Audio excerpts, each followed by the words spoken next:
اللہ تعالیٰ کے انوارات، تجلیات اور تبرکات کا نزول حضور صلی اللہ علیہ وسلم کے قلب مبارک پہ ہوتا ہے۔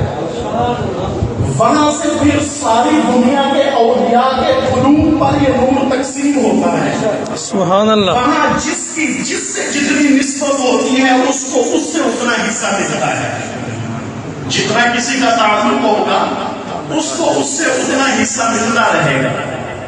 ہمارا یہ بھی عقیدہ ہے، اور اس عقیدے کو امام قاسم نانوتوی نے علیہ رحمت نے واضح کر دیا کہ حضور صلی اللہ علیہ وسلم کے بدن مبارک کے ساتھ روضہ پاک کی جو مٹی لگی ہوئی ہے، یہ مٹی بیت اللہ شریف سے بھی افضل ہے۔ سبحان اللہ۔ پھر آگے امام قاسم نانوتوی اس سے بھی بڑھ جاتے ہیں، فرماتے ہیں حضور کے بدن مبارک کے ساتھ جسد اطہر کے ساتھ جو مٹی لگی ہوئی ہے یہ عرش معلیٰ سے بھی افضل ہے۔ اب ذہن میں آ سکتا ہے کہ عرش معلیٰ سے کیسے افضل ہے یا بیت اللہ سے کیسے افضل ہے؟ بیت اللہ کا تعلق اللہ کا گھر، عرش اللہ کا تخت، لیکن ان علماء سے آپ سمجھتے رہنا کہ ہمارا یہ عقیدہ ہے کہ اللہ دونوں کے ساتھ جڑا ہوا نہیں، اللہ مکان سے پاک ہے، کیونکہ اللہ سب سے بڑے ہیں، باقی ہر شے چھوٹی ہے، تو مکان اللہ سے چھوٹا ہے تو مکین مکان سے بڑا ہو تو مکان میں آتا نہیں۔ اللہ ان دونوں میں سے کسی کے ساتھ جڑے ہوئے نہیں، اللہ اس سے پاک ہے، مگر روضہ پاک کی مٹی حضور صلی اللہ علیہ وسلم کے جسم کے ساتھ جڑی ہوئی ہے، اس لیے روضہ پاک کی یہ مٹی عرش معلیٰ سے بھی افضل ہے۔ 1924 میں جب خلافت عثمانیہ کا شراسہ بکھر گیا اور والی مکہ سے معاملات سمجھ نہ پائے، تو جو اس وقت سعودی بادشاہ ہیں شاہ سلمان، ان کے والد شاہ عبدالعزیز آل سعود کے بڑے آدمی تھے جنہوں نے اس سلطنت اور حکومت کی بنیاد رکھی، جس کو اب سعودیہ کہتے ہیں، المملکۃ العربیہ السعودیہ، یہ نام انہوں نے رکھا۔ یہ انتہائی نیک آدمی تھے، لیکن ان کا جھکاؤ تھا اہل نجد علماء کی طرف۔ نجد علاقہ ہے الریاض سے کچھ کلومیٹر کے فاصلے پر، تو نجد کے علماء میں شدت بہت ہے، اتنی شدت ہے کہ وہ حدود کو تجاوز کر جاتے ہیں۔ اس وقت بھی ایسے ہی ہوا، جنت البقیع میں ازواج مطہرات اور اہل بیت کی قبروں کے نشان تک ختم کر دیے، جو کہ ہمارے نزدیک اس کا ختم کرنا جائز نہیں تھا، صرف بدعات کو ختم کرنا تھا، نشانات کا ختم کرنا ہمارے ہاں یہ احسن اور بہترین بات نہیں تھی۔ لیکن ہمارے علماء اس پر خاموش رہے کہ عالمی سطح پر ماحول خراب ہوگا۔ وہ آگے بڑھتے بڑھتے حدود کو تجاوز کرتے کرتے انہوں نے یہ فتویٰ بھی جاری کر دیا کہ روضہ رسول پر جو سبز گنبد ہے، جسے ہم گنبد خضراء کہتے ہیں، یہ بھی معاذ اللہ قرار دیا جائے گا۔ اس پر پوری دنیا میں شور اٹھا کہ یہ کیا، اسے کیوں کرایا جائے؟ ترکی میں سب سے زیادہ احتجاج ہوا اور خطوط گئے شاہ عبدالعزیز کے پاس کہ یہ آپ کیا کرنے لگے ہو اور بلاد اسلامیہ میں آگ لگانا چاہتے ہو۔ اس نے علماء کو طلب کیا کہ نجد کے علماء مجھے کہتے ہیں گراؤ، تم کہتے ہو باقی رکھو، مجھے تو کوئی تم مولویوں کی سمجھ نہیں آ رہی، یہاں آؤ اور آمنے سامنے بیٹھ کر طے شدہ موقف مجھے پیش کرو، میں اس پر عمل کروں۔ تو پوری دنیا سے علماء کے وفود گئے، ترک علماء، عراق، شام، دمشق، حلب وغیرہ. تو ایک وفد ہندوستان سے بر صغیر کے علماء کا گیا. جب وہاں سب مجتمع ہوئے تو شاہ عبدالعزیز نے کہا نجد کے مقابلے میں عجم علماء کی طرف سے متکلم کون ہوگا، بات کون کرے گا. متکلم کہتے ہیں وکیل کون ہوگا، دلائل کون دے گا. تو ترک علماء نے کہا کہ علامہ شبیر احمد عثمانی ہندی ہماری طرف سے متکلم ہوں گے، جن کی یہ تفسیر عثمانی ہے. کراچی میں ان کی قبر ہے، ہمارے بڑے بزرگوں میں سے ہیں.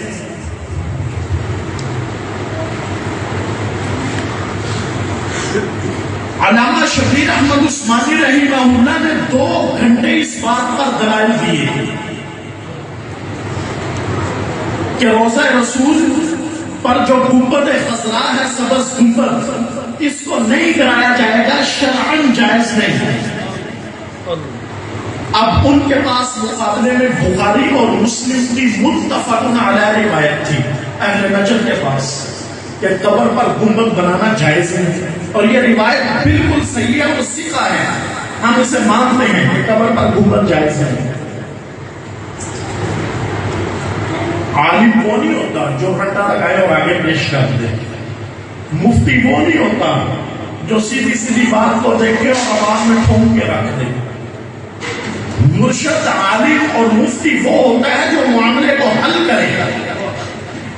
اور یہ نسبت بھی اللہ نے آج بھی پوری دنیا پر آپ کے مؤثر علماء کو اور ان کے اساتذہ کو اور ان کے مشائخ کو دے رکھی ہے، جو دنیا کے معاملات کو اب بھی سلجھاتے ہیں. اس وقت بھی ایسا ہی تھا، اسی لیے ترکی اور عراق کے علماء نے کہا کہ ہندیوں میں سے ہو جائے، اور ہند میں سے کون ہو؟ شبیر احمد عثمانی ہے.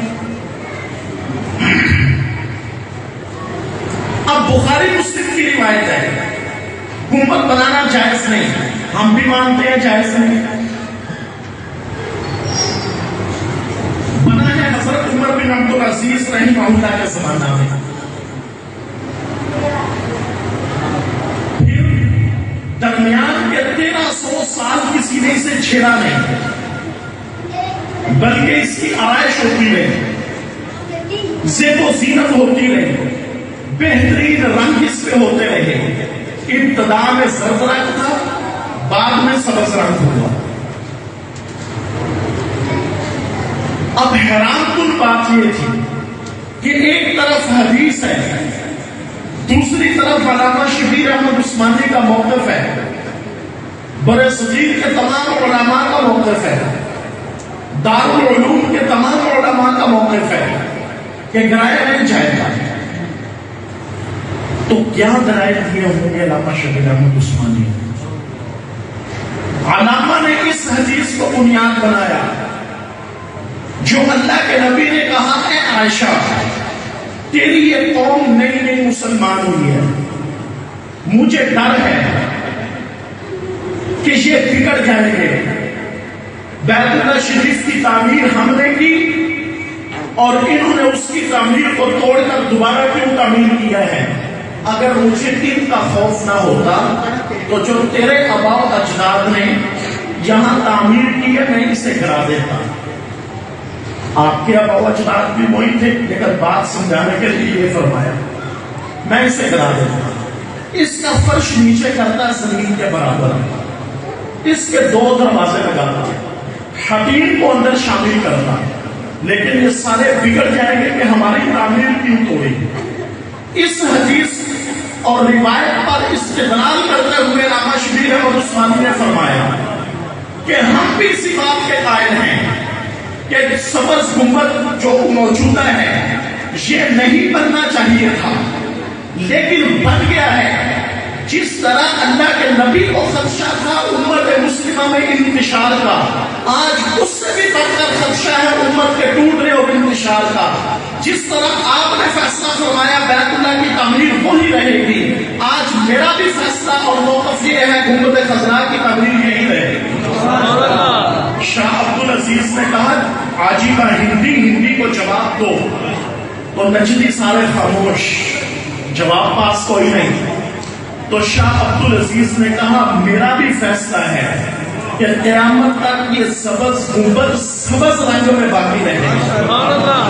اب اس فائل پر دستخط ہوئے. یہ فائل مدینہ منورہ مسجد نبوی کی لائبریری میں اب بھی موجود ہے، جس میں نجد علماء، ترک علماء، عراق، ہند، دمشق، شام، بصرہ، جو بھی علم و فضل اور کمال کے مراکز تھے، وہاں سے جہاں سے بھی علماء تشریف لائے تھے ان کے دستخط ہوئے.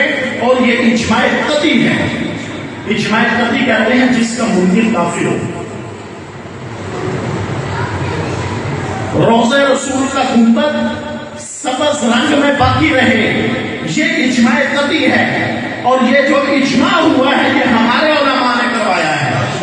اس لیے کوئی یارا میرا نہ روضہ رسول کا ٹھیکیدار بنے اور نہ ہی سبز رنگ کا ٹھیکیدار بنے. یہ رنگ بھی ہمارا بچایا ہوا ہے اور گنبد بھی ہمارا بچایا ہوا ہے.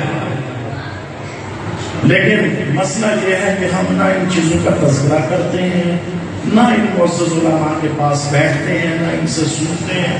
جب کوئی بات کرتا ہے تو پھر بس منہ لٹکا کے بات، وہ مولوی جی وہ فلاں ایسے کہہ رہا تھا، باتیں سنیں ان کے پاس بیٹھ کے، تاکہ جب کوئی تمہیں بات کہے تو اس کے منہ پر سناتا رہو کہ روضہ رسول ہمارا بچایا ہوا ہے. اس کا سبز رنگ وہ ہماری حفاظت کی وجہ سے بچا ہے. دلائل ہم نے دیے ہیں، جب ہم نے نہ دیا جاتے. اس پر پوری امت کا اجماع ہم نے کروایا ہے. اور اجماع بھی اجماع قطعی ہے، جس کا منکر دار اسلام سے خارج ہوتا ہے. یہ ہماری وجہ سے ہوا ہے، تو اس کے وارث ہم ہیں. تو ہمارے ہاں جو سب سے بڑی چیز ہے وہ نسبت ہے، انتقال نسبت. اس لیے یہ بھی میں عرض کیا کرتا ہوں، یہ ساتھی چلاتے ہیں، وہ لائیو پروگرام چل رہا ہے. ہمارے یہاں صرف سننا نہیں، جو بھی بات کرنے والا ہو ان معزز علماء کے سامنے بیٹھے. جذبات بھی منتقل ہوتے ہیں، احساسات بھی منتقل ہوتے ہیں، بات کی نسبت بھی منتقل ہوتی ہے. یہ ساری چیزیں وہ ریکارڈنگ پر منتقل نہیں ہوتی. ہاں جائز ہے، یہ نہیں کہ اس کا مطلب یہ نہیں کہ ناجائز ہے، جائز ہے، اس سے بھی فائدہ ہوتا ہے، ہدایت ملتی ہے. لیکن افضل اور اعلیٰ درجہ سامنے بیٹھ کر سننا ہے، تاکہ نسبت منتقل ہو، وہ جذبات منتقل ہوں، وہ احساسات منتقل ہوں، وہ قربانی منتقل ہو، وہ ایمان کی اعلیٰ سطح منتقل ہو، جس کے ذریعے کامیابی ملتی ہے. ما بین بیتی و منبری روضۃ من ریاض الجنہ. میرے روزے سے لے کر میرے منبر تک یہ سارا جنت ہے. اور یہ جنت کیسی ہے؟ مشکات شریف کے حاشیے میں امام مالک کا قول ہے کہ اللہ تعالیٰ نے جب کائنات کو بنایا تو آپ کے روزے سے لے کر آپ کے منبر تک جتنی جگہ ہے کہ اللہ نے زمین بنائی نہیں، بلکہ اسی وقت جنت الفردوس سے ٹکڑا لایا تھا اور وہ یہاں پر فٹ کیا. یہ تو رسمی لفظ نہیں جنت کا، یہ ہے ہی جنت الفردوس. اور پھر اس باقی جنت الفردوس پر فضیلت کیوں ملی؟ جب حضور صلی اللہ علیہ وسلم کی قیام گاہ بن گئے. اب اس کی نسبت جنت الفردوس کے باقی ٹکڑے سے بھی آنا ہو گئے، باقی احاطے سے بھی آنا ہو گئی، کیونکہ اس کو وہ مرتبہ ملے گا قیامت کے بعد جب آپ مقام محمود پر جائیں گے. اور اس ٹکڑے کو وہ رتبہ مل گیا ہے ابھی سے. تو ما بین بیتی و منبری روضۃ من ریاض الجنہ. پھر یہاں چونکہ چلتے ہوئی گنگا میں ہر قسم کے دین کے رہتے ہیں، پھر بات کرتے ہیں یہ تو روضہ رسول ہے، یہ جنت کے اندر نہیں ہے. اب انہیں پتا نہیں کیا تکلیف ہے اس سے کہ اس کو جنت سے باہر نکالنا ہے. یہاں پر ایک عقلی دلیل بھی ہے. اگر روضہ رسول کو ہی باہر کر دیا جائے تو باقی کو رب نے جنت بنا کے کرنا کیا؟ باقی کو رب نے جنت کس لیے بنانا؟ ہمارے نفع پڑھنے کے لیے. اور جن کے لیے جنت بنائی گئی اگر ان کے روزے کو ہی باہر کر دیا جائے تو باقی رب نے بنانی کس کے لیے تھی؟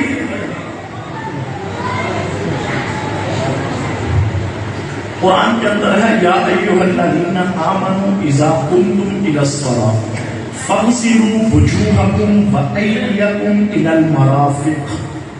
یا علماء سے مسئلہ پوچھیں کہ یہ کوہنی تک دھونے سے وضو ہو جائے گا؟ کہ آپ سے کہیں گے نہیں. آپ کہیں گے کیوں؟ یہ کہیں گے کوہنی سمیت دھو تو تب وضو ہوگا. آپ کہیں گے کہ وہاں تو الہ آیا ہے تک. تو یہ کیا فرمایا گیا کہ وہ الہ کا مطلب سمیت ہی ہے.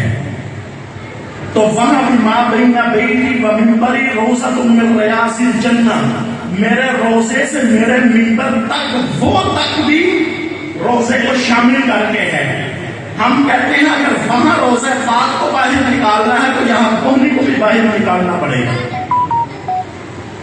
وہاں حدیث ہے تو یہاں قرآن ہے. تو روزے پاک اس کے اندر شامل ہے ما بین بیتی و منبری روضۃ من ریاض الجنہ.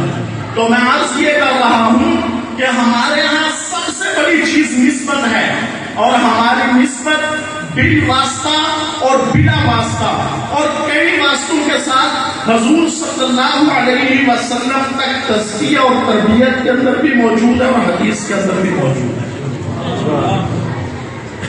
یہ آپ کے علماء کے پاس ڈائجسٹ کا علم نہیں کہ کسی اخبار سے پڑھ کے آتے ہیں.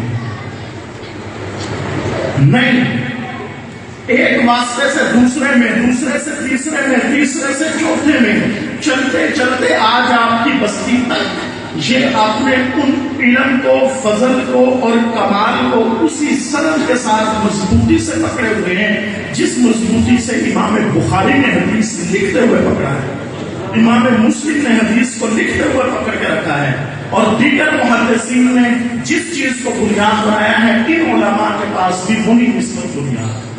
اس لیے ان کے ساتھ جڑ جانا. اب ہماری ملاقات تو امام محدثین سے نہیں ہو سکتی، ہماری ملاقات صحابہ سے اب نہیں ہو سکتی، ہماری ملاقات حضور صلی اللہ علیہ وسلم سے اب نہیں ہو سکتی. تو ہم ان کے نمائندوں کے ساتھ اپنا تعلق رکھیں، ان کے ورثاء کے ساتھ اپنا تعلق رکھیں. حضرت سلمان فارسی رضی اللہ عنہ نسبت بندے کو کہاں سے کہاں تک پہنچا دیتی ہے.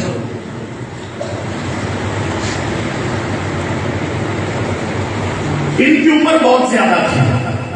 ایک روایت میں ہے 250 سال اور دوسری روایت 350 سال. تیسری روایت انہوں نے عیسیٰ علیہ السلام کے حواریوں کو دیکھا ہے، حواری عیسیٰ علیہ السلام کے صحابہ. چوتھی روایت انہوں نے عیسیٰ علیہ السلام کی زیارت کی ہے. اگر سب سے محتاط روایت لی جائے تو عمر کتنی بڑی؟ 250 سال. یہ ایک راہب کے پاس رہتے تھے. اسے کہنے لگے تیرے مرنے کے بعد میں کس کے پاس جاؤں؟ اس نے کہا بچے میں نے بڑی نظر دوڑائی لیکن مجھے کہیں کوئی نظر نہیں آیا. تو میرے مرنے کے بعد کھجور والے شہر میں چلے جا. کھجور والے شہر سے مراد مدینہ منورہ جس کا نام یثرب تھا. وہاں آخری نبی اپنی نبوت کا اعلان کریں گے. جو ہی وہ اعلان کرے ان پر ایمان لے آنا. یہ ان راہب کے بعد باہر نکلے تلاش میں. کسی نے ان کو گرفتار کیا اور غلام بنا کر بیچ دیا. انہوں نے آگے بیچ دیا، اس نے آگے بیچ دیا، اس نے آگے بیچ دیا. یہ پیٹتے بتاتے مدینہ منورہ کے یہود نے انہیں خریدا اور لا کر اپنے باپ کی مزدوری پر لگا دیا.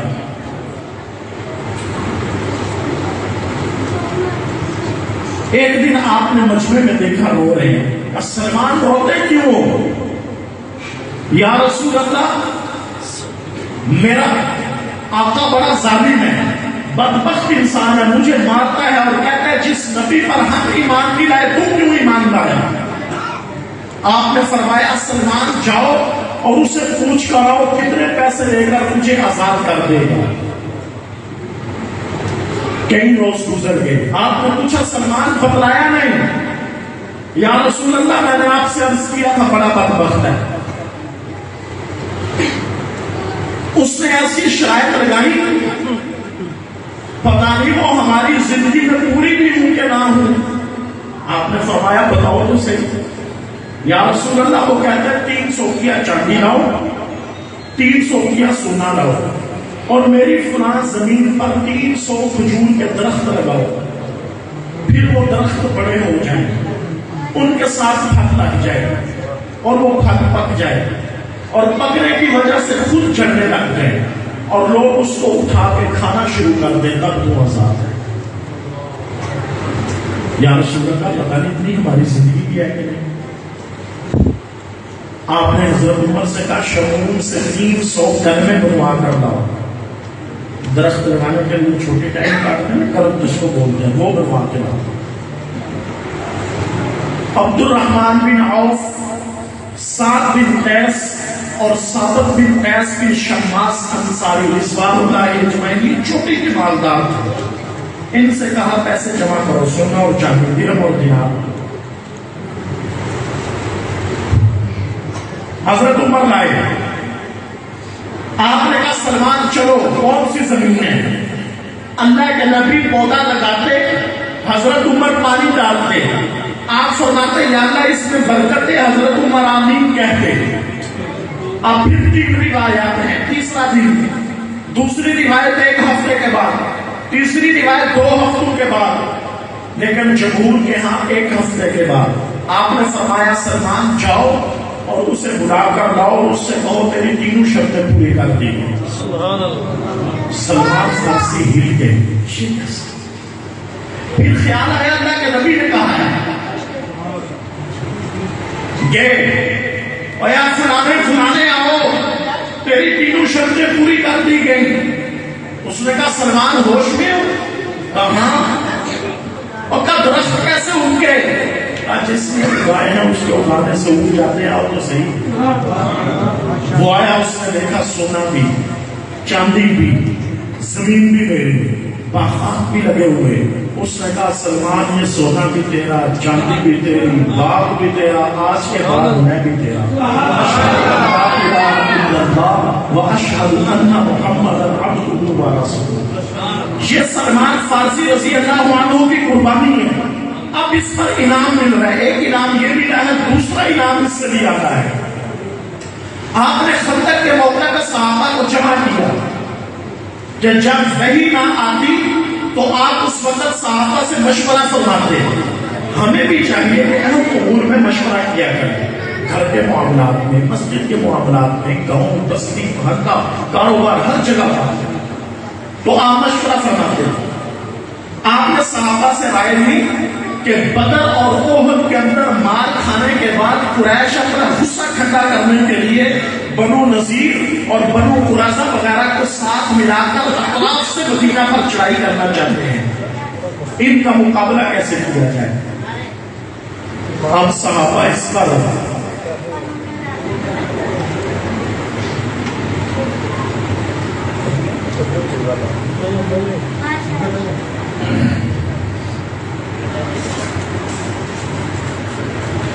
آپ تشریف کر کے باقی بات میں کر رہے ہیں، ابھی سارے آپ کی طرف دیکھ رہے ہیں، انشاءاللہ ہو جائے تشریف کر۔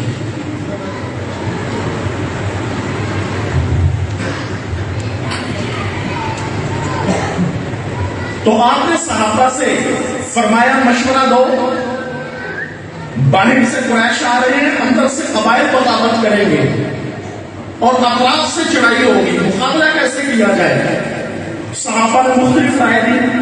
حضرت سلمان فارسی نے اپنا مشورہ دیا، یا رسول اللہ ہم فارس والے جب کسی بڑے دشمن کا مقابلہ کرنا ہوتا تو ہم خندق کی کھدائی کرتے ہیں۔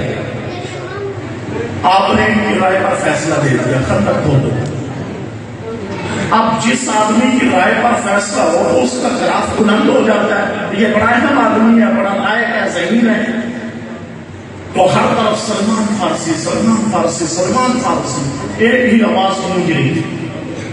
جب تشکیلیں ہونے لگی کہ یہاں سے لے کر یہاں تک فلاں قبیلے والے، وہاں تک فلاں قبیلے والے، یہاں تک مہاجرین، وہاں تک انصار، یہ کھدائی کریں گے، تو حضرت سلمان فارسی پر اختلاف ہو گیا۔ بات عرض کر رہا ہوں نسبت کی،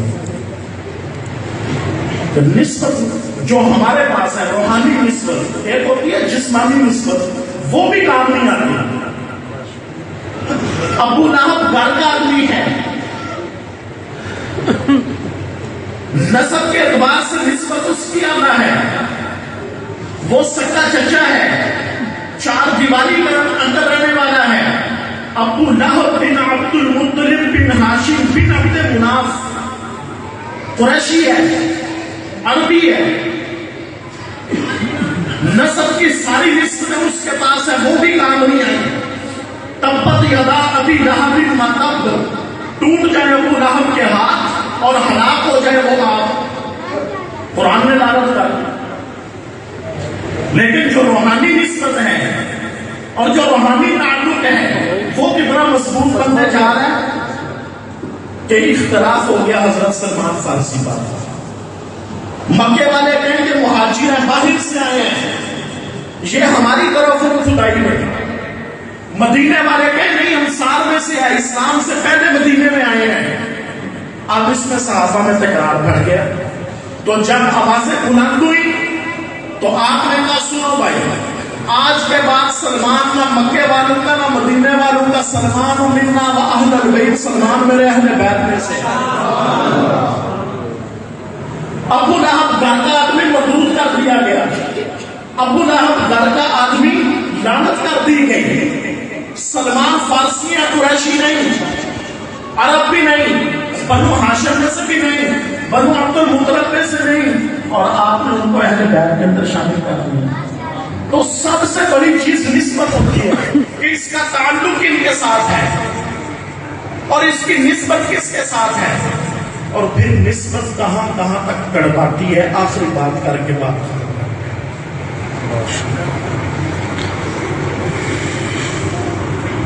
آپ جب دنیا سے تشریف لے گئے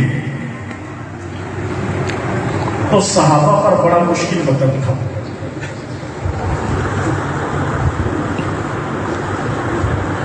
اتنے مشکل حالات اور اتنی مشکل گھڑیاں اس امت نے دوبارہ نہیں دیکھی۔ ایک اللہ کے نبی کی رخصتی کا غم، دوسرا ارتداد کا فتنہ، نئے نئے مسلمان ہونے والے قبائل واپس کفر کی طرف جا رہے ہیں۔ مسلمہ کذاب کہنے لگا آج کے بعد میں نبی، اسود انسی کہتا ہے میں نبی، طلحہ کہنے لگا میں نبی، سچا ایک عورت ہے وہ کہنے لگی میں نبی، مالدار لوگوں میں سے بعض کہنے لگے ہم زکات ہی نہیں دیں گے۔ تو حضرت ابو بکر رضی اللہ عنہ نے سب کو جمع کیا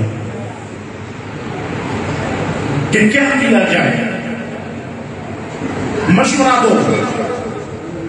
حضرت عمر کھڑے ہوئے، ابو بکر حالات بڑے کمزور ہیں، مدینہ خالی نہیں کرنا چاہیے، حضرت اسامہ کا لشکر روک دو، مرکز کمزور ہو گیا تو اطراف سے کوئی حملہ نہ کرتے۔ عثمان آپ کی کیا رائے ہے؟ عمر صحیح کہتے ہیں۔ علی آپ کی کیا رائے ہے؟ یہ دونوں صحیح کہتے ہیں۔ مہاجرین تمہاری کیا رائے ہے؟ یہ صحیح کہتے ہیں۔ انصار تم کیا کہتے ہو؟ یہ صحیح کہتے ہیں۔ تو نسبت ساتھ رہنے سے حاصل ہوتی ہے۔ تو سب سے زیادہ صحابہ میں سے حضور کے ساتھ کون رہا ہے؟ حضرت ابو بکر رضی اللہ عنہ۔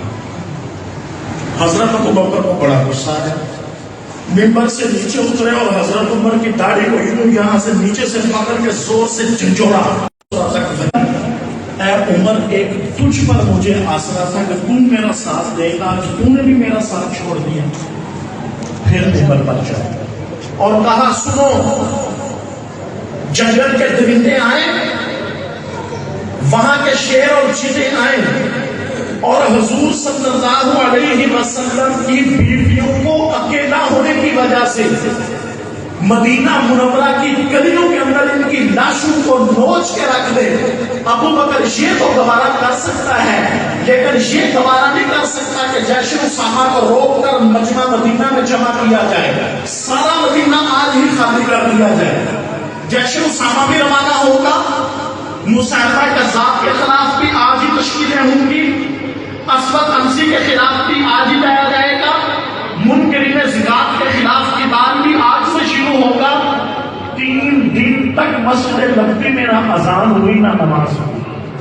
کوئی مرد نہیں تھا، خالی کرا دیا سارا مدینہ. تو حضرت عمر کھڑے ہوئے، ابو بکر آپ صحیح کہتے ہیں. پھر حضرت عثمان اور علی بھی کھڑے ہوئے، ابو بکر آپ حق کہتے ہیں. بیچو، روانہ کرو لشکر، چلا دو جماعتیں، جہاں جہاں ان کو بیچنا ہے بیچ دیا. اگر حضرت ابو بکر رضی اللہ عنہ اس دن صحابہ کی یہ تشکیلیں نہ کرتے، 1 انچ بھی اسلام باقی نہ بچتا دنیا میں. 1 انچ بھی. یہ نسبت تھی کہ جس نے اس وقت اتنے مضبوط احساس کے ساتھ حضرت ابو بکر کو کھڑے رکھا کہ ٹکرا جاؤ ساری دنیا سے، کچھ بھی نہیں ہوگا. یہاں فرمائے گا اس دین و انا حج، دین مٹ رہا اور ابو بکر زندہ رہا، یہ نہیں ہو سکتا. تو یہ ابو بکر کہاں پر ہے؟ ماں بین بیتی و منبری روضۃ من ریاض الجنہ. یہ ابو بکر روضہ پاک میں. آپ نے فرمایا میں جنت میں گیا، میں نے ایک محل دیکھا، میں نے پوچھا یہ کس کا ہے؟ جواب ملا ایک قریشی کا ہے. میں نے سمجھا وہ قریشی ہے. میں اندر داخل ہونے لگا تو مجھے روک دیا گیا. میں نے رضوان فرشتے سے پوچھا کیوں روکتے ہو؟ اس نے کہا یہ لوگ عمر بن خطاب کا ہے. اے عمر تیری غیرت کا حیا نہ ہوتا میں اس کے اندر جاتا، اسے دیکھ کر باہر آتا. یا رسول اللہ آپ ضرور جاتے. عمر کون ہوتا ہے آپ کو روکنے والا؟ تو آپ نے فرمایا اگر میرے بعد کوئی نبی ہوتا تو وہ عمر ہوتا. یہ کتنی بڑی نسبت ہے. تو عمر نسبت کے ساتھ اب کہاں ہے؟ ریاض الجنہ کے اندر، روضہ پاک کے اندر. تو جن کی نسبت اس وقت دائیں بائیں رہی، جب حضرت عمر کو وہاں مدفون کیا جا رہا تھا، دفن ہو رہے تھے، تو حضرت علی فرماتے ہیں میرے کندھے پر کسی نے ہاتھ رکھا. میں نے جب پیچھے دیکھا تو فضیل تھے اور وہ کہتے جا رہے تھے عمر تیری زندگی کے اندر ہی مجھے یقین تھا یہاں قبر تیری بنتی ہے، کیونکہ میں نے ساری زندگی اللہ کے نبی سے اتنا سنا. آپ بار بار فرمایا کرتے تھے میں ابو بکر اور عمر آئے، میں ابو بکر اور عمر گئے، میں ابو بکر اور عمر آئیں گے، میں ابو بکر اور عمر جائیں گے. ابو بکر میرے دائیں طرف ہوگا، عمر میرے بائیں طرف ہوگا. پھر ہم ہوش کے اندر کیے جائیں گے، پھر ہم معندہ والوں کو ساتھ لیں گے، بقی والوں کو ساتھ لیں گے، پھر ہم عرفات کی طرف جائیں گے. جب میں جنت میں جاؤں گا ابو بکر میرے دائیں ہوگا، عمر میرے بائیں ہوگا. عمر ساری زندگی سن سن کر مجھے یقین ہو چکا تھا یہاں تو نہیں آنا ہے. شان محمد مصطفیٰ، شان سیدنا صدیق اکبر، شان سیدنا فاروق اعظم. تو دنیا کے اندر نسبت اگر اتنی مضبوط تھی تو پھر اللہ اور اللہ کے رسول نے ساتھ چھوڑا اب کے ساتھ رکھا ہے. اور جب جنت میں داخل ہوں گے تو تب بھی. تو ہماری نسبت ان شخصیات کے ساتھ ہونی چاہیے کہ جب وہ جنت کے اندر جائیں تو ہم بھی ان کے ساتھ ہی. اور الحمدللہ ہماری نسبت انہی کے ساتھ ہے یا نہیں؟ اب نسبت کو مضبوط کرنے کے لیے یہ کام کرنا ہے کہ روزانہ کے اعتبار سے نیت کر لو کہ ایک سنت روزانہ زندگی میں نہیں لائیں گے. مثال کے طور پر جو مسواک نہیں کرتے آج نیت کر لیں ہم مسواک کیا کریں گے. کل کو نیت کر لیں کہ ہم اپنے سر پر ٹوپی پگڑی بھی سنت کے مطابق رکھیں گے. پرسوں کو نیت کر لیں ہم داڑھی بھی رکھیں گے. تو ہم چونکہ کمزور ہیں سب کچھ ایک دفعہ سیکھ نہیں سکتے، تو روزانہ ان علماء کی خدمت میں حاضر ہونا اور ان کی خدمت میں آ کے گزارش کرنا کہ حضرت مجھے سکھائیں اب میری زندگی میں کس سنت کی ضرورت ہے میں اس سنت کو اپناؤں. یہ کون کون نیت کرتے ہیں؟ انشاءاللہ کرتے ہیں انشاءاللہ.